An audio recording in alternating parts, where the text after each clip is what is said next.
Já, sælverði, Guðmundur heiti ég og formaður Landverndar. Ég komin hérna í kaffi til Guðmundar Inga sem framkvæmdastjóri Landverndar. Hann reyndar betur þekktur sem Mummi. Sælverði. Við ætlum svona aðeins að spjalla hérna rammaáætlun og þessa nýjustu tillögu Jóns Gunnarssonar sem að setja allt á annan endan í umræðunni. Mér langar bara til að byrja þetta spjalla okkar á hérna að skoða frétt Ríkissjónvarpsins þar sem að þeir tóku viðtal við Jón Gunnarsson þar sem hann fjallar tillöguna. Formaður atvinnuveganefndar segir að meirihluti nefndarinnar vilji skoða Hagavatnsvirkjun vegna þrýstings frá íbúum í nágrenninu, landgræðslunni og skógræktinni. Fyrir þeirri virkjun séu þó veikari rök en fyrir hinum þremur sem eru til athugunar. Tillaga meirihluta atvinnuveganefndar Alþingis að skoða hvort færa eigi 4 virkjunarkosti úr biðflokki í nýtingarflokk hefur vakið deilur. Einn kostanna, Hagavatnsvirkjun, sem skammt sunnan Langjökuls, sker sig úr þar sem verkefnastjórnum rammaáætlun hefur ekki afgreitt þann kost. Stefán Gíslason, formaður verkefnastjórnarinnar, sagði í hádegisfréttum að það væri ekki í anda laga rammaáætlun að leggja til að Haganesvirkjun yrði sett í nýtingarflokk. Það mikill þrýstingur af hálfu íbúana þarna á svæðinu sem að verða fyrir mikill truflun og sandfoki af uppþornuðum vatnsbotni þarna. Það áhersla lögð á þennan virkjunarkosti af hálfu landgræðslunnar og skógræktarinnar. Jón segir að ekki hafi verið ákveðið að leggja til að þessi kostur verði settur í nýtingarflokk. Þarna sést fullyrðir Jón Gunnarsson að þessi tillaga þessa 4 virkjunarkosti sem eru þá Hagavatn og það Skrokkalda og það 2 virkjanir í neðri hluta Þjórsár. Að landgræðslan og skógræktin hafi verið að þrýsta sérstaklega á þetta. En það kom fljótlega í ljós að svo var ekki. Já, hann talar að landgræðslan og skógræktin hafi þrýst á Hagavatnsvirkjun.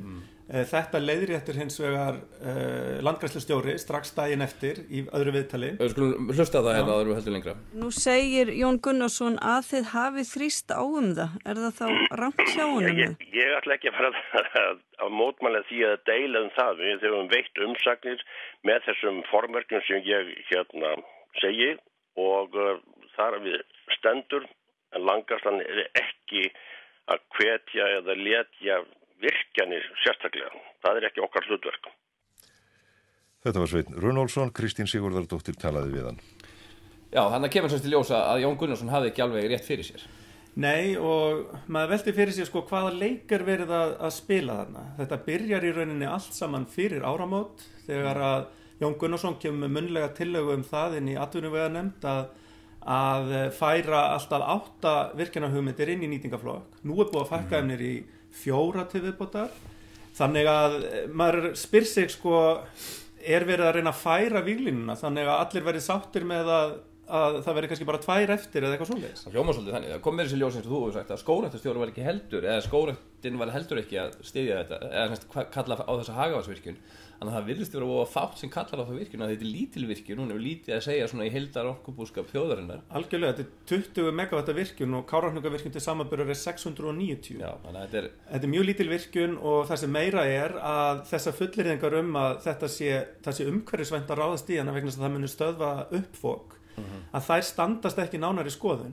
Ef við skoðum þetta betur að þá verður samkvæmt þeim áætlunum sem Orkustofnun að sýna núna 5 metra yfirborðssveifla á þessu lóni og samkvæmt Ólafi Arnaldsinni jarðvegsfræðingi og prófessor við Landbúnaðarháskólann að þá þýðir það jafnvel að það geti aukist uppfok. Hann ekki að fullyrða að það geri það en það eru allt eins líkur á því. Þannig að óvissan gríðarlega mikil akkurat þessa virkjun. Þannig að þetta klárlega svona virkjun sem að Jón Gunnarsson ætlar að bakka með, þú veist, bara og en skellir þessu svona fram til að geta nota þetta í samningaviðræðum við aðra á þinginu seinna með, Þannig að já, og langar bara svona að því að við erum að tala Jón Gunnarsson, þá langar mig að sýna þér uppáhaldsmyndbandi með Jóni Gunnarssoni þar sem hann fer hamförum á þinginu og talar bestu vini sína kommunistana.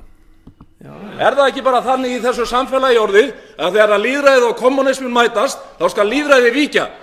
Er það ekki þannig sem það orðið? Jú, það nefnilega nákvæmlega það sem hér í gangi. Að þegar að lýðræðið og kommunismin mætast, þá skal lýðræðið víkja. Já. Það eru kommatir í þessari ríkisstjórn sem að koma svona fram við umfjöllun stjórnarskrá lýðveldisins. Það ekkert annað hér í gangi. Já, það einmitt þessi stemning einhvern veginn svona sem að virðist ráða svolítið ríkjum í þinginu þegar Jón Gunnarsson annars vegar eins og við höfum séð að undanförnum. Það er ekki verið að reyna að stýra umræðinu svona í einhvern skynsamlegan hátt, heldur reynt einhvern veginn að sprengja allt upp, gera allt vitlaust. Já, og búa til 2 póla. Akkurat. Og það það sem maður hefur áhyggjur af í tengslum við rammaáætlun, að það sé verið í rauninni að eyðileggja frið það ferli sem að rammaáætlun það að segja að meta allar virkjanahugmyndir faglega og síðan að raða þá í vernd eða nýtingu.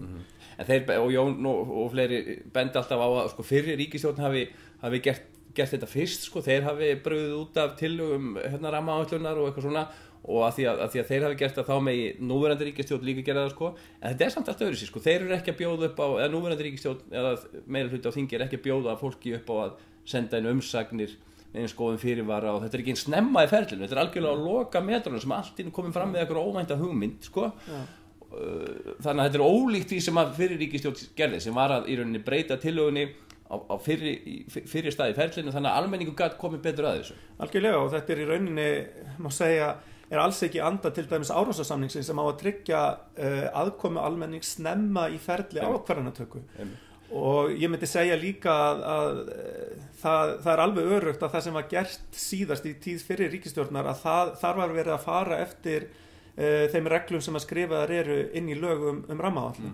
En hérna þetta á mjög gráu svæði, hvort að þetta sé sko í hreinlega löglegt og sérstaklega með Hagavatnsvirkjun. En nú erum við búin að afgreiða Hagavatnsvirkjun, ef við spáum aðeins í hina virkjanir eins og Skrokköldu, hvað finnst þér til dæmis þá tillögu? Já, Skrokkölduvirkjun rennslisvirkjun upp á miðju hálendinu. Í sjálfu sér þá þetta ekki ljótasta virkjun sem maður hefur séð. Umhverfis áhrifin af henni, sérstaklega svona sýnileg áhrif ekkert rosalega mikil, það þarf ekki að byggja nýtt uppistöðulón til dæmis og stór hluti af mannvirkjum verður neðanjarðar. En það sem að skiptir máli, þó ekki öll, það verða sum ofanjarðar, en það sem að skiptir máli þarna í rauninni það að þetta einhvern veginn inn í miðju og hjarta hálendisins. Og það sem að við höfum náttúrulega séð fyrir okkur hjá Landvernd og náttúruverndarhreyfingin og útivistarhreyfingin og fleiri að vernda hálendi sem eina heild. Og þar ekki pláss fyrir fleiri virkjanir eða háspennulínur inn á hálendinu eða uppbyggða malbyggaða vegi. Þannig að þetta mikil fórn að því að orkan úr þessari virkjun eru hvað, 45 megawatt samkvæmt nýjustu áætlun. Þannig að það frekar lítil virkjun, þannig að þetta er mikil fórn fyrir lítinn ágóða í rauninni. Já, og Hagavatnsvirkjun náttúrulega líka inn á miðhálendinu. Þá komum við að hinum tveimur virkjunum við neðurhluta Þjórsár, sem við segja að þetta er manngert umhverfinu þegar búið að spilla þessu, þú veist, virkjum. Sko áin sjálf, Þjórsá, náttúrulega röskuð á efri hluta vatnasviðsins. Slíkt hefur náttúrulega alltaf áhrif á neðri hlutan líka. En það sem að þarna að ræða virkjanir sem eru í byggð. Þannig að okkur hefur þótt hjá Landvernd að það þurfi að skoða hver eru áhrifin á samfélagið. Til dæmis bara það að sitt sýnist hverjum virkjanirnar. Þetta að valda deilum? Þetta að valda átökum, kljúfa samfélagið? Og það hefur ekki verið gert. Það hafa verið gerð nokkuð mikla rannsóknir á laxastofninu sem þetta eitt stærsti laxastofn landsins. Það alveg ljóst að svona virkjanir hafa alltaf einhver neikvæð áhrif á fiskistofna. Til dæmis bara það að lónin þau fara yfir búsvæði seiðana, uppeldissvæði seiðana. Nú ef engar mótvægisaðgerðir eru þá náttúrulega komast fiskar ekki upp stíplur og svo framvegis. En þarna verið að gera ráð fyrir mótvægisaðgerðum en menn deilir það hvort að þær muni virka nægilega mikið. Það að segja munu þær hafa neikvæð áhrif á fiskistofnana eða ekki. Og það mat margra að það þurfi að kanna þau áhrif til hlítar. Og svo náttúrulega líka Urriðafoss, hann fallega og stór mikla foss sem þetta neðist í ánni. Og þetta geti minkað hann eða haft áhrif á það hvernig hann lítur út og þú veist þetta svæði allt þarna Þjórsá upp Þjórsárdalinn og alveg upp að fossunum í efri hluta Þjórsár, Stingur og Gljúfraldafoss og þeir. Þetta gæti allt verið ein flott ferðamannaleið, þú veist, bara eins og Gullneshringurinn í dagirunni, þar sem að farið yrði með fólk um sveitina og upp í Þjórsárdal og þess að þar. Það alveg mjög góð hugmynd að fara fossaleið í Þjórsá. Þannig að það aðrir hagsmunir þarna líka heldur en bara laxveiðinar og veiðiréttarhafa, landeiganda, það líka hagsmunir ferðaþjónustunnar, en svo alltaf náttúrulega í þessum virkjanamálum.